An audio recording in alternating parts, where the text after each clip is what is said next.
BJP ने आखिरकार लंबे मंथन के बाद दिल्ली के सीएम का ऐलान कर ही दिया। रेखा गुप्ता को दिल्ली का नया सीएम चुन लिया गया है और इस तरह से महिला चेहरे को दिल्ली की कमान सौंप दी गई है। पहले रेखा को दिल्ली में बीजेपी विधायक दल की बैठक का नेता चुना गया और उसके कुछ देर बाद सीएम का भी ऐलान कर दिया गया।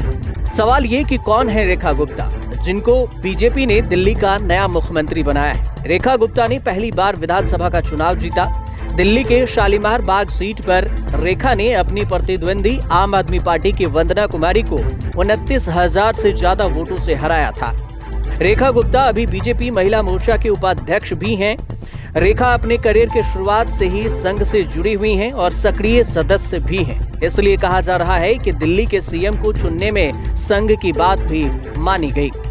रेखा ने आरएसएस की छात्र शाखा एबीवीपी के जरिए छात्र राजनीति में एंट्री ली थी। 1994-95 में रेखा दिल्ली के दौलत राम कॉलेज में सचिव चुनी गई थी और फिर 1995-96 में DUSU के सचिव बनी। इसके बाद रेखा ने DU में बड़ी जीत हासिल की। 1996-97 में रेखा दिल्ली विश्वविद्यालय छात्र संघ के अध्यक्ष भी बन गईं। रेखा गुप्ता बीजेपी की कद्दावर नेता हैं और 3 बार शालीमार बाग से पार्षद रह चुकी हैं और 1 बार दिल्ली की मेयर भी रह चुकी हैं। रेखा गुप्ता मूल रूप से हरियाणा के जिंद की रहने वाली हैं। इनके पिता जय भगवान दिल्ली में नौकरी करते थे, इसलिए उनका पूरा परिवार दिल्ली में शिफ्ट हो गया। इनके पिता स्टेट बैंक के ब्रांच मैनेजर रह चुके हैं। रेखा गुप्ता की स्कूली पढ़ाई से लेकर ग्रेजुएशन तक दिल्ली में ही पूरी हुई। रेखा गुप्ता ने दिल्ली विश्वविद्यालय से MA की पढ़ाई पूरी की।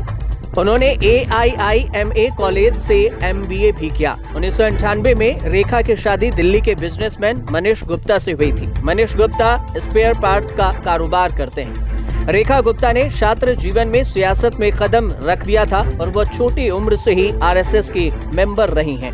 रेखा गुप्ता ने छात्र राजनीति के बाद दिल्ली के सियासत में कदम रखा और दिल्ली के पीतमपुरा के उत्तरी वार्ड से 2007 में पार्षद चुनी गयी।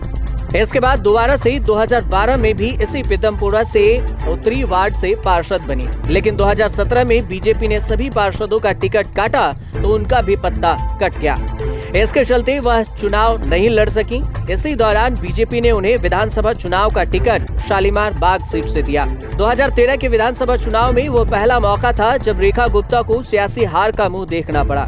रेखा को आम आदमी पार्टी की वंदना कुमारी ने करीब 11,000 वोटों के अंतर से शिकस्त दी।